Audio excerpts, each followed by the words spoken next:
So I get the honor of introducing our author for today, Rachel Luna. Among her many accomplishments, Rachel Luna is an innovative journaling workshop leader who has spent her time, as Mark said, in a variety of capital region locations this week. Rachel is a successful entrepreneur who teaches and speaks all around the world on confidence, leadership, entrepreneurship, and freedom. Luna has been profiled in Forbes magazine and was named one of the top 11 inspiring female entrepreneurs to follow on Instagram. So those of you with your phones out, it's @girlconfidence. A 10-year veteran of U.S. Marine Corps, Luna was born into a working-class migrant Puerto Rican family. Both her parents died of AIDS. She recounts her story of resilience and determination in her new book, Permission to Offend, the compassionate guide for living unfiltered and unafraid. In her book, she reveals her permission slips for living in truth, faith, freedom, and abundance. She delivers actionable steps for ending validation addiction, recognizing your values and anchoring your life in them, defining your beliefs, accepting rejection, and activating your truth. Author Amy Porterfield said, "Permission to offend is a masterful lesson in letting go, ending self-rejection, and welcoming your true self to the table." Author Lauren Messiah shared, "Permission to offend grabs you from the very first page and doesn't let go. Be prepared to experience massive positive change." So please welcome Rachel Luna. Well, that was nice. I see where we're sitting. You can have a face. It's nice. In this, your shirt. That's It for sounds the so camera, much and then more this is- fancy. And the same. Okay. It should work. Hello. Hello, yes they do. Oh. Oh, I'm like, hello? No, we're not doing that. Yeah, my Hello. husband got to hear that intro like 2 or 3 times last night, so for practice. Okay, great. So those of us who are just getting the book today, perhaps, I'm wondering if you can share a little bit about how you came up with the title and maybe explain a little bit about the meaning for us. Sure. Okay, I came up with the title by pure accident, and I really believe that some of the best things that you'll ever create are by mistake. I was speaking at an event on confidence for female entrepreneurs, and I asked the audience, why aren't you making the ask? Why aren't you selling? You have this incredible thing. And this one woman was so brave. She stood up and she said, I'm afraid to offend people. And I just said out loud, offend them. Give yourself permission to offend. And as soon as the words came out of my mouth, I was like, ooh, that's good. I hope somebody wrote that down. I remember I had to do something with this. And I started testing out the concept. And I think that that's really important as well. Sometimes we're not sure if something is going to land. And one of the things I speak about in the book is finding safe spaces where you can test out these ideas and have people poke holes in them. So that's how we got there. I like that. Is there anything you would want the readers to understand about the meaning behind permission to offend? Thank you. I always forget that part No, because you're I good. know it so much. Okay, so what we're not saying is we're not saying that it's permission to go be a jerk to people or to disparage them or speak down or intentionally offend them. The message is really your beliefs, your values, your ideologies will be offensive to some people because we're dynamic, we're different. If your truth is offensive to someone, then that's an opportunity for a conversation. If they're not willing to have the conversation, well then walk away, but just know that you stood firm in who you are and what you believe and what you value. Thank you. As humans, I think we all struggle a little bit with taking critique, right? You know, judgment is always something that I know I personally struggle with. Or that we have this fear of just doing something wrong, maybe in a new space or in a new environment. But in your book, you talk a lot about leaning into that discomfort. Can you talk about why that process, as uncomfortable it can be, is important, and you know what's gained from that? It makes you better. It makes you better. It gives you grit. It gives you resilience. empowers and teaches you how to become more articulate, how to express yourself without getting worked up, without bringing so much emotion into the conversation. And I think that's one of the things that actually divides us. I'm passionate. I'm a Puerto Rican girl from New York City. Listen, I am passionate. And one of the things I've had to learn is how to restrain my passion and channel it in a way where we can have better, more productive conversations. The only way that happens is when I allow myself to be in uncomfortable environments where my beliefs, my thoughts, my ideologies are challenged, even my ways of being. I mean, I'll give you one example, if I may. Please. So I taught a class, and I am a disruptor.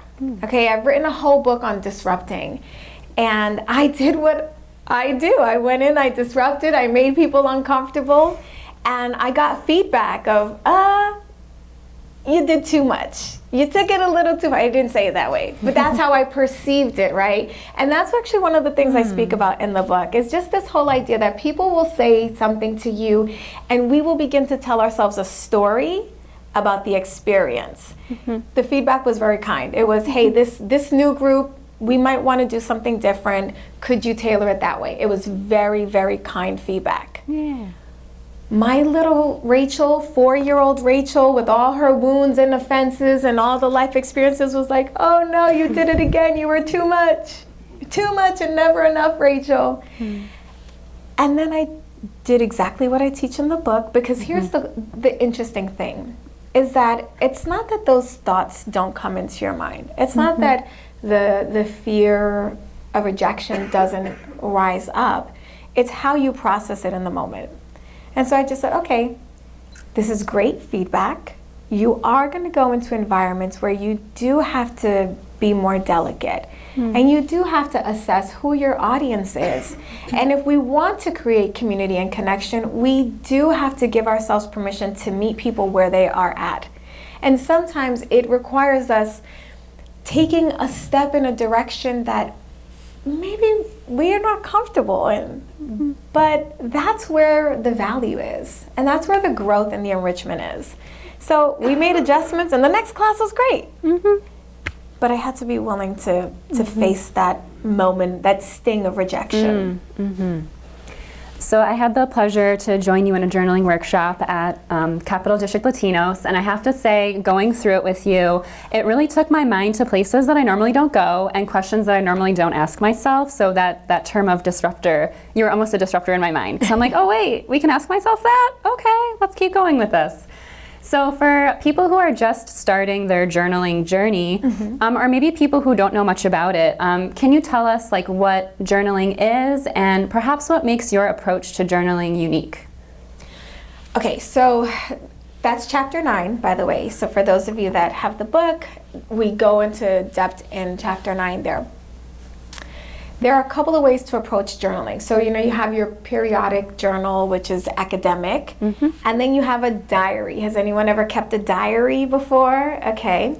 So the diary is great for emoting and processing your feelings. The way that I teach journaling, I call it the faith-activated method. It picks up where traditional diary keeping leaves off.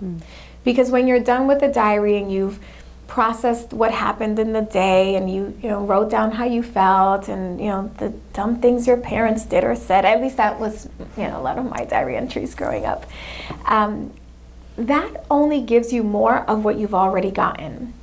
And so the cycle kind of repeats itself.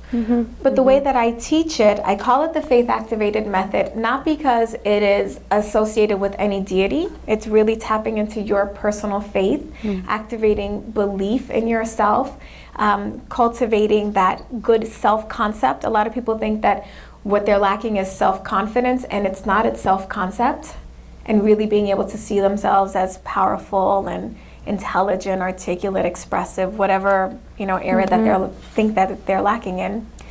So we want to activate that, and the way that we do that is of course, the first step of any diary journal keeping is to write. So you're going to write whatever comes to mind. And what I teach is not to judge those thoughts, not to judge that writing. By the way, when we did that part, did you find yourself judging a little bit? Immediately, yes. It's normal. That part happens. But if you can push past that discomfort, if you can be a gentle observer of your thoughts, you're going to produce more fruit. Then the second step is to shift into a state of gratitude and expectation. And the reason this is important is because there have been countless studies that show that when we have a gratitude practice, we release more serotonin, more dopamine, more cortisol. Cortisol is the stimulant that actually gives you that get up and go, the motivation. Dopamine, serotonin are the happy. Serotonin is the happy chemical. And dopamine is actually the chemical that helps you achieve goals and continue working towards goal achievement. And can I ask, is this the neuroscience coaching coming into play? I was so fascinated. I'm like, oh, I want to know more about this. But thank you. Yes, I have a master's certification in neuroscience coaching, and I was really fascinated with why is it that some people are so good at like crushing goals, and I'm over here like lollygagging around. Like, what's wrong with me? Some of us produce more cortisol and some of us don't. Some of us have a propensity for, good dopamine process, and some of us have exploited our dopamine reserves. So you only get so much every single day. And here's the thing about social media. It is causing us to have all these dopamine overload. And so the more we're checking our phone, the more we're scrolling, the more we're looking for the likes, at the end of the day, you run out. So, and this is why most people get tired at 2:00 in the afternoon. It's because they've run out. And so now you have to manufacture the get up and go. There's a little trick. And this is not in the book, has nothing to do with the book, but this is good. If you are noticing that you're not having good get up and go, if you're noticing that your drive, your energy is diminishing, or you're not finding as much pleasure as you once were, detox. You have to go into a fast, if you will. So whatever is your vice, the Netflix and chill, the social media, give it up for 3 days. Initially, it's going to feel painful. Like withdrawal. Yeah, you're going to feel withdrawal. But then when you come back, you'll have higher levels of satisfaction. So it's important. Anyway, so so we want to get into a practice of gratitude, right? Just to get ourselves going, getting into the energy. And then the third step I teach is to script your desires as if you've already experienced them. And the nuance that I teach, that it's one sentence I forgot in the book. I was so mad about this.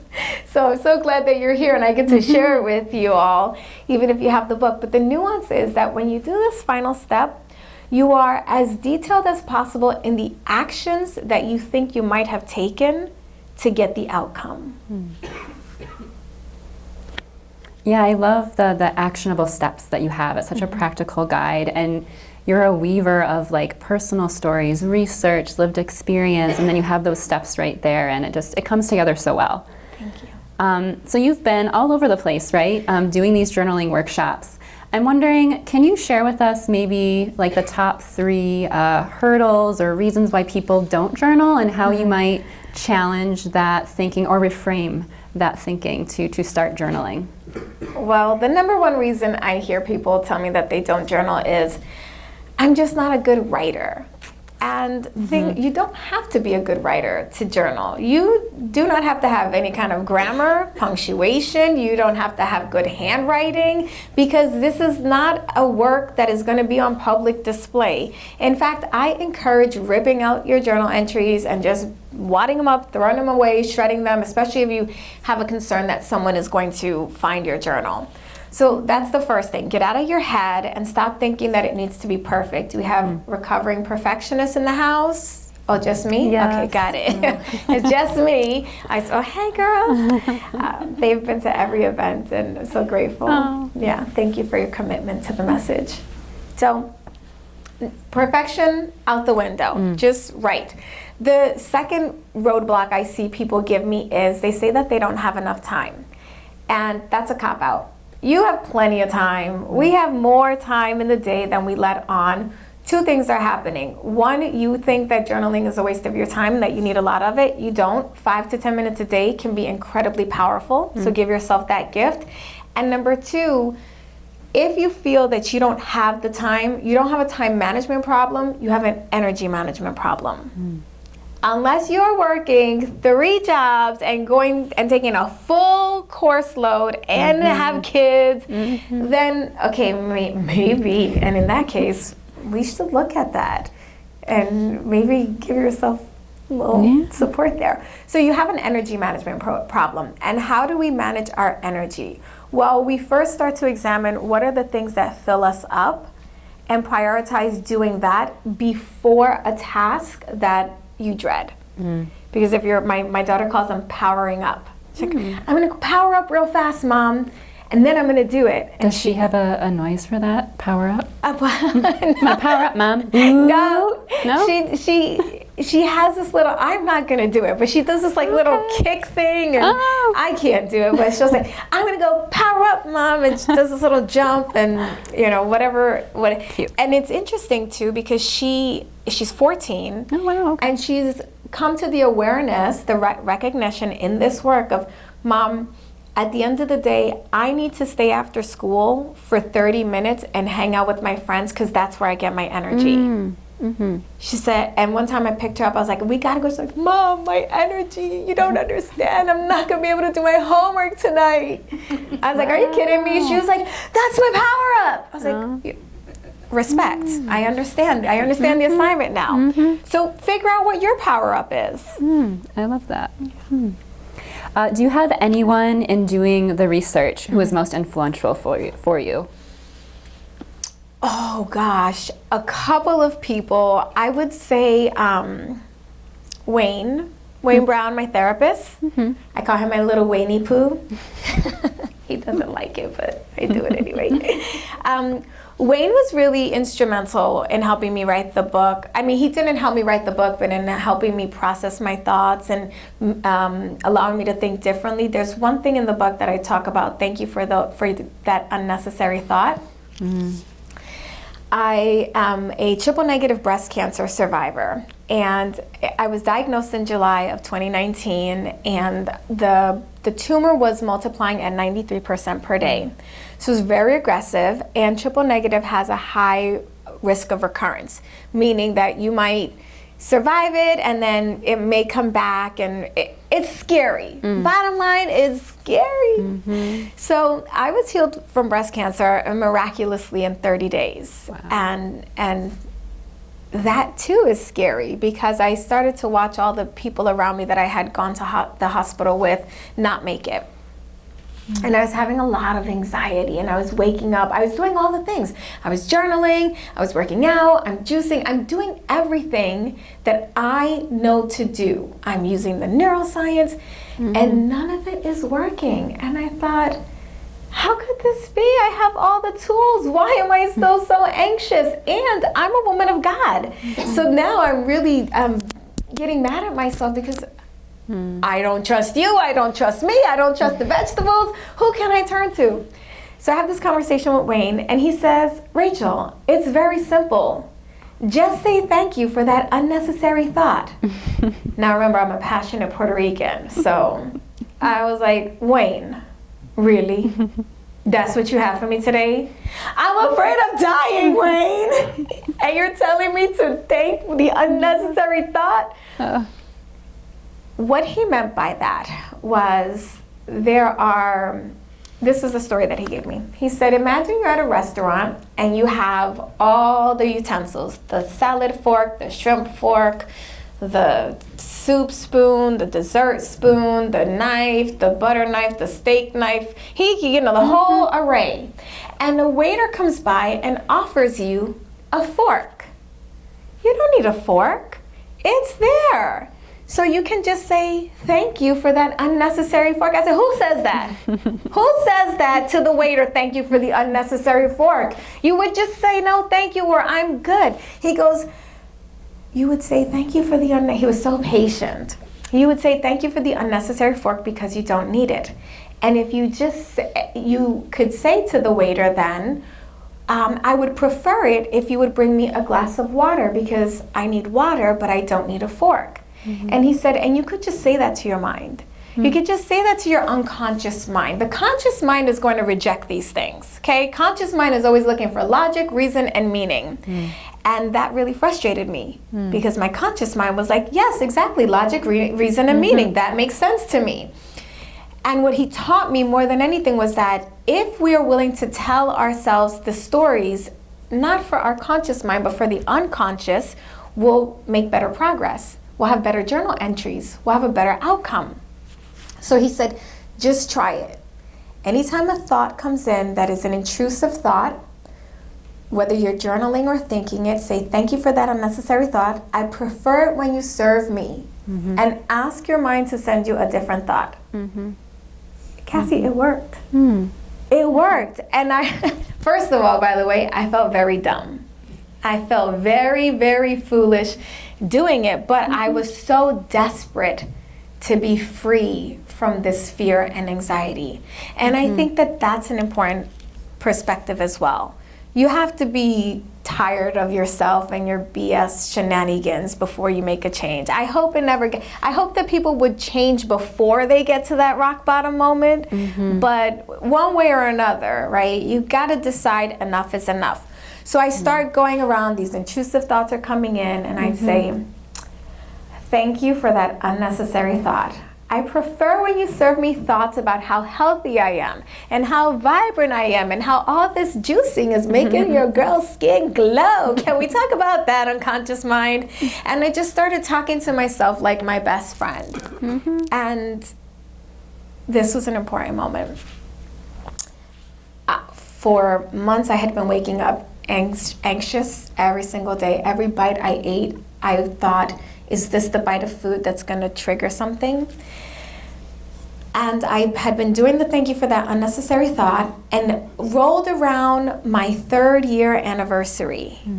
And I forgot that it was the 3rd year anniversary of the cancer diagnosis. I completely was oblivious. Mind you, the 2 years before, those were I'd be crying like, oh my God, a year ago, I had cancer. And then 2 years ago, oh my God, I made it 2 years and I don't have cancer anymore. Like really big emotions. And year 3 rolls around and I straight up forgot. That part was pivotal, and so I teach that whenever I can, whether you're journaling, whether you're just having these internal conversations with yourself. You may feel foolish, do it anyway. It'll set you free. Thank you very much. I would love to open it up to our audience today. Any questions for Rachel Luna? Let us know. Do we have microphones for the audience, or should I give up mine? No, I think we can share. Space that we can hear. Yeah. All right. Yes. Yeah. I'm writing a paper about body health and more of a physical than mental ed. And you mentioned that journaling can be a great tool to relieve stress and be more confident in yourself. So other than the main things like fitness and healthy diet, right? Do you think journaling can also be a good tool when working towards becoming like physically healthy? Oh, 1,000%. That's a great question. Let me explain why. Oh, sorry, I don't want to give you my back, but I'm going to engage. What was your name? Danny.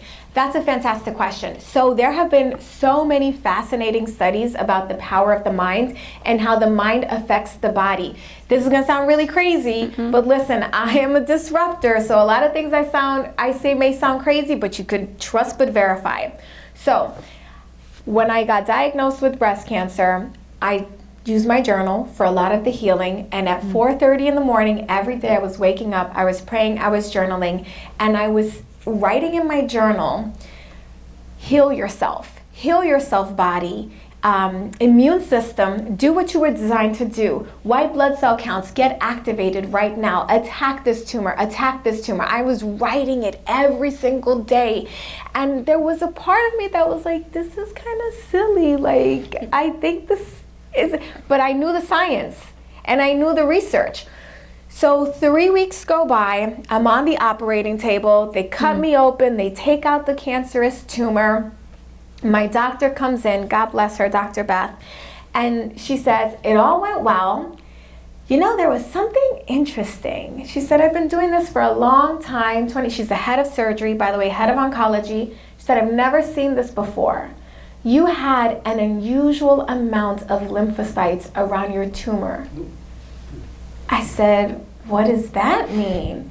She said, it means that your body was fighting back and all your white blood cells were trying to attack that tumor. It's almost as if it knew it didn't belong there. I said, I knew the science was right. So what I would recommend for anyone that you're working with or even in your paper is having them write down and visualize a couple of things. Number one, the level of health that they desire to achieve, to include what does that look like, what does their form look like, what are the meals that they're consuming. There's another study that showed that when people visualize themselves not just having the thing, so not just having the perfect body, whatever that means, or not just having the car or having the career, but actually visualize themselves doing the work to get the results, they had a much higher rate of success. So I would have you, if you were going to document this in your paper, for example, encourage the reader to not only think about it, not only visualize themselves at the end goal, but visualize themselves taking the action. Visualize going to the gym. Visualize having the salad instead of the pizza. Or maybe having a bigger salad with the pizza, because we don't want to deprive ourselves, do we? Do you teach that? No deprivation? Okay, good. So that visualizing the action steps writing the action steps along with seeing it in their mind's eye is incredibly powerful. Thank you for asking that. Did that answer the question? Yeah. Because I get chatty. Okay, good. I enjoy my pizza, don't worry. Okay, good. Me too. It's cauliflower crust now, but whatever. Okay. I have a question. So I was just wondering, like, if you think that it's like better to journal at like a certain time every day and keep it consistent, or like does it not necessarily like matter? That's an excellent question. It doesn't matter. The best time to journal is when you're going to journal. Now, if you want to go all sciencey on it, there are some studies that say that journaling at night, in the future casting, the scripting part, scripting at night is better because then it kind of seeps into your unconscious mind while you sleep. But if you are falling, racking out and passing out at night and you can barely hold the pencil up, but you're fresh and alert first thing in the morning and you're focused and engaged in the writing session, I would rather you be focused and engaged in the session than falling asleep, scribbling, and not getting a thought out. Great question.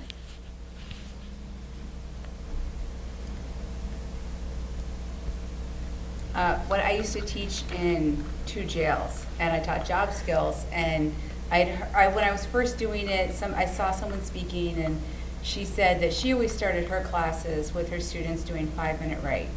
And she had prompts. She sent me her prompts, a lot of Kendrick Lamar as inspirational prompts, just to get them going. And I added into it, because 5 minutes of writing was fine, but I added in 3 things they were grateful for and 1 thing that was stressing them out. And the difference for the students coming in from their cells or from Gen Pop into 3 hours of classes about job skills, which is really, I have to admit, not the most exciting class you're going to walk into. The change in the students over time, the more they did it, they looked forward to it. So when new students were coming in, the older students would always get really excited, say, just wait, this folder is yours, this is where you're putting this information, you're not going to get graded, you're not going to do anything.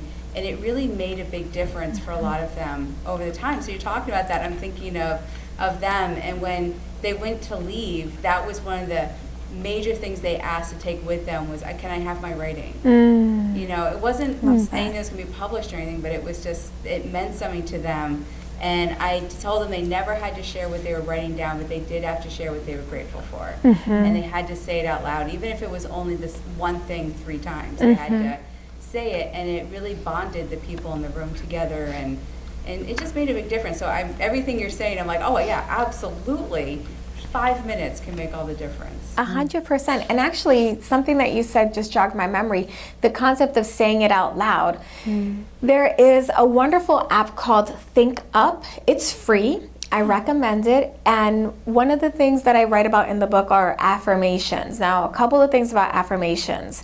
If you don't believe the words that you're speaking out loud, it actually has a negative impact, because your unconscious mind will not accept it and will then find evidence to reject the affirmation. So before you start saying anything out loud, make sure it's an idea or concept that you can get behind.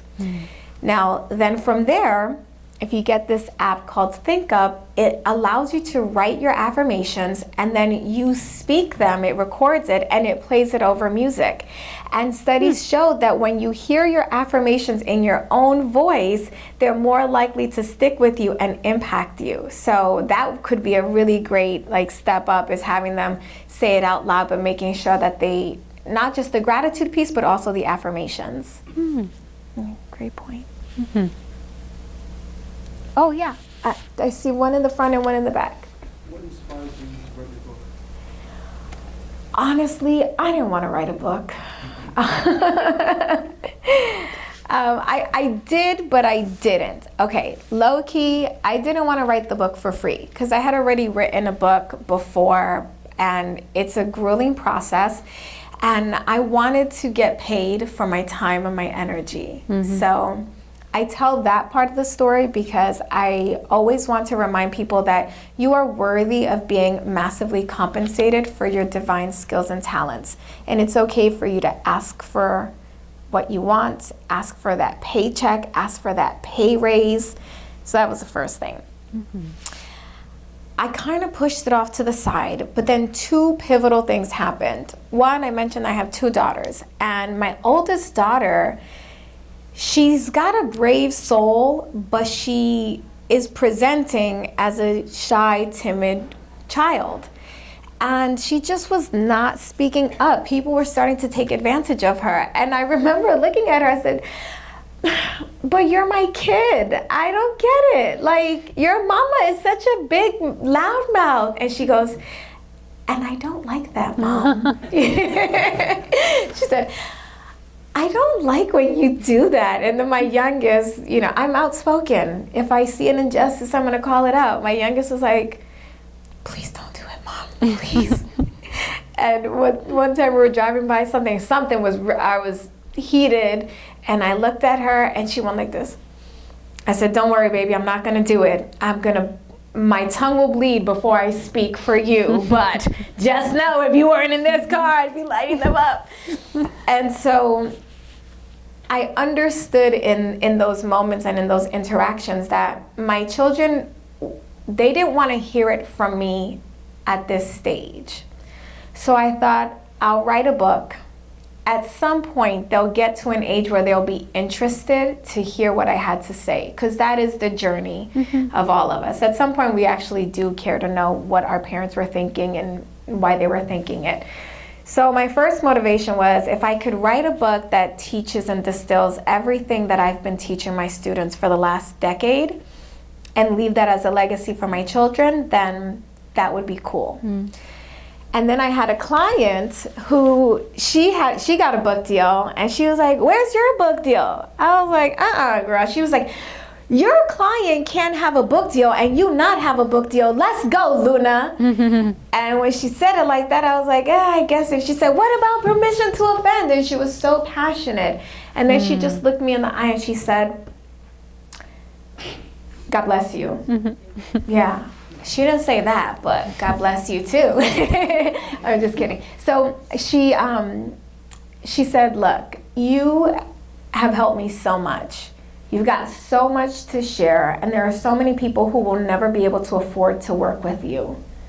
You should put this in a book and make it accessible. And when she put it from that perspective, that just moved me, because I do want this work to be accessible. I know how life-changing it can be. And I know that what I've done in this book, the exercises, the stories, they are not just powerful, but they are transformative if you really do the work.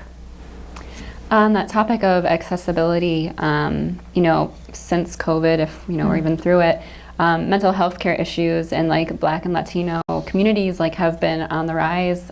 So does that background you have of a migrant Puerto Rican family really play out in how you want to pass things forward? It would be so cool if I could be like, yes, absolutely, que viva Puerto Rico.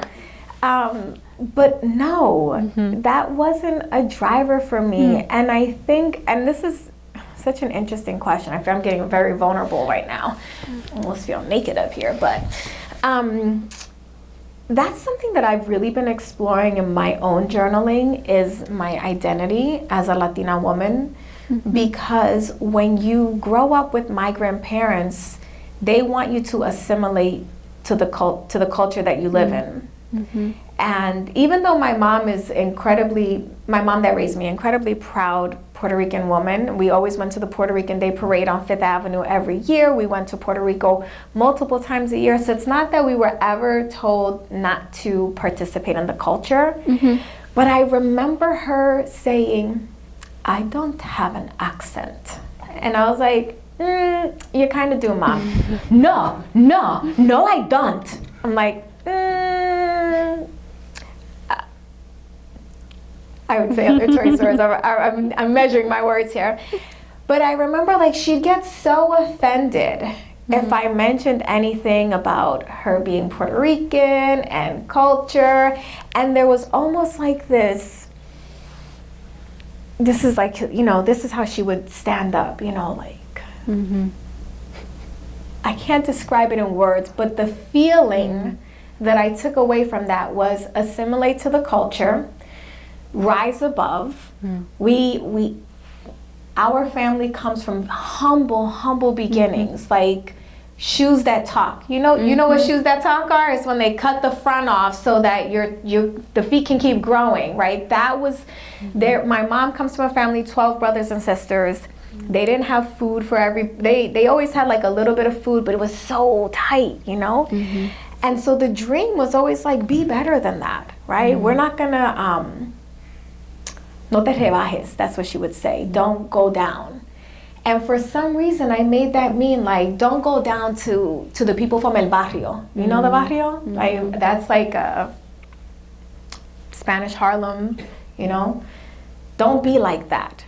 Be better than that.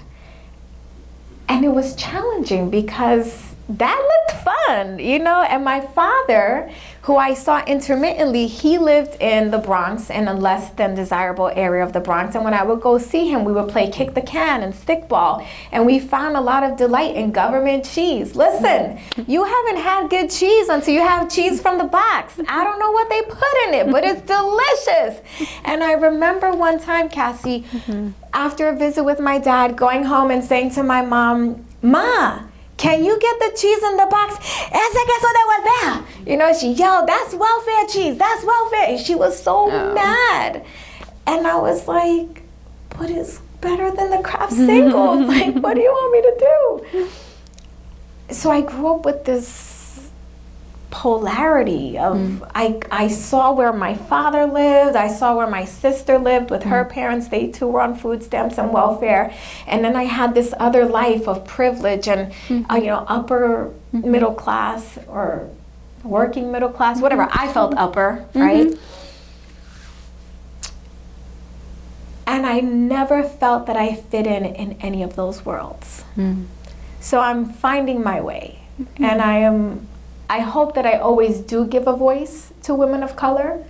It's one of the reasons why I conceded to having my face on the cover. I didn't want my face on the cover.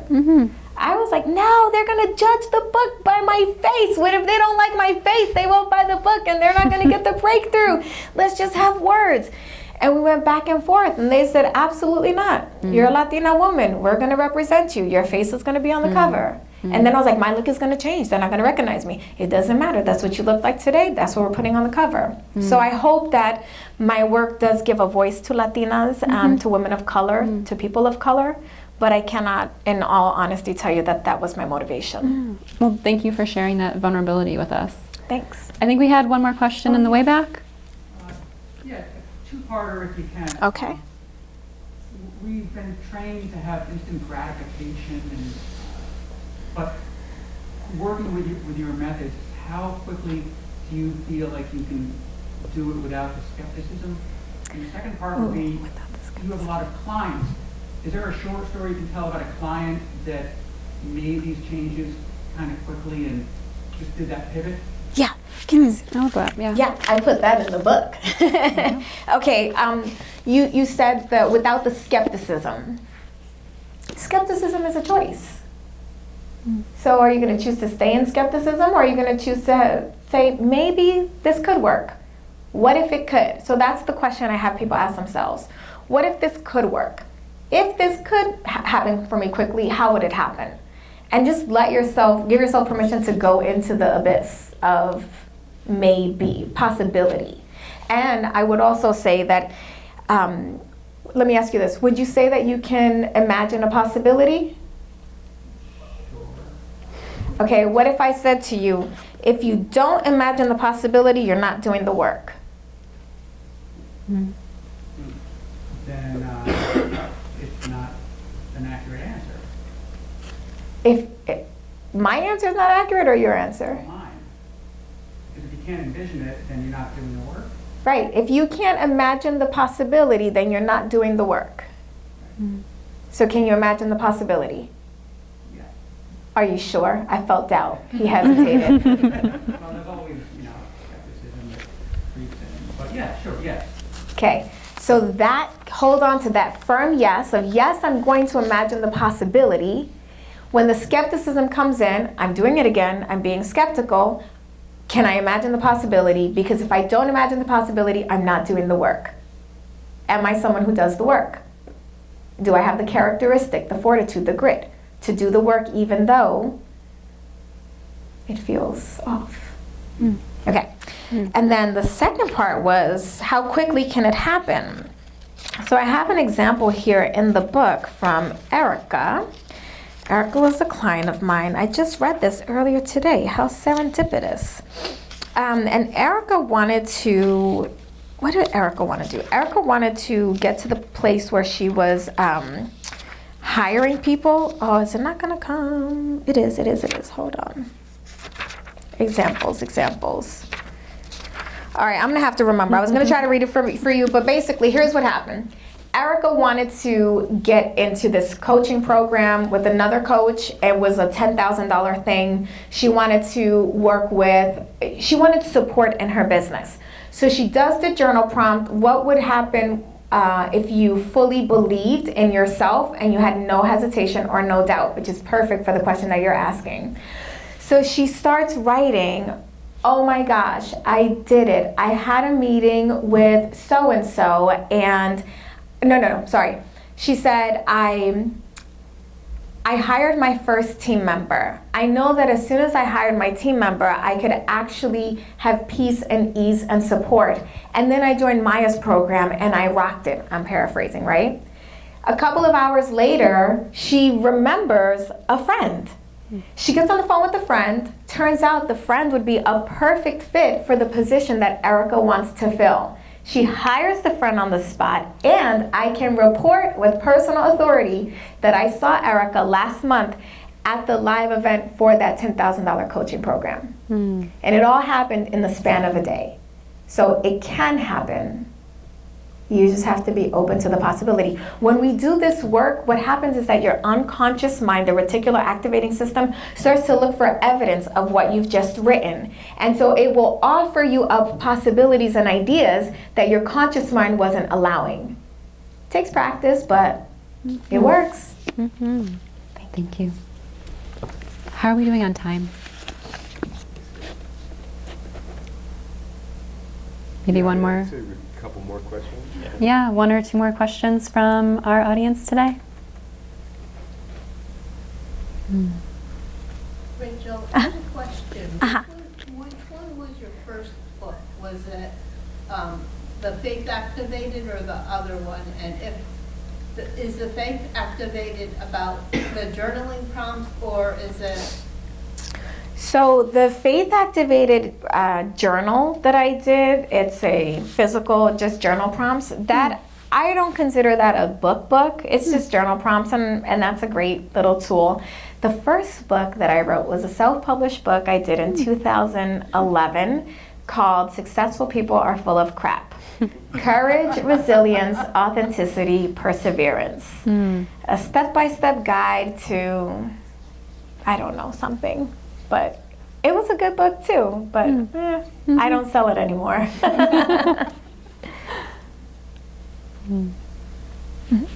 You spent 10 years in the Marine Corps, which seems to be diametrically opposed to the concepts in your book. Chain of command, do what you're told in a way. But did some of that residual effect help you in this work, or did you have to leave that training behind, or are there things that carried over from your career as a Marine? I loved being a Marine, and I would choose that again and again. That experience shaped my character, developed me as a leader, and it gave me grit and resiliency and a commitment to doing the hard things. And so it allows me to go into the challenge of journaling. And I want to make sure that I'm super clear. Journaling is not always easy. It can be a challenge, but if you're willing to go into that challenge, if you're willing to endeavor through it, so many great breakthroughs. And so the Marine Corps helped me learn how to do hard things, even when I didn't think that I could. Did your childhood motivate you to join the Marine Corps? Not my childhood, but definitely the fact that I'm only 4'11", and I felt like I had something to prove. Interesting, you know what I really learned? So I discovered that I thrive in putting myself in dangerous situations, and I had a history of being in survival mode because of the trauma that I endured as a child. And so I think, looking back, I think that one of the reasons I joined was not only to prove that I was big and bad and tough and that I could protect myself. As you'll read in the book, I've had some really difficult situations in my life where I wasn't protected, and that vulnerability had some really negative impacts on me. So there was that need to protect myself, need to be able to defend myself, but also this unconscious need to put myself in situations where I could prove that I could survive. I didn't realize it then, but it's probably what led me there.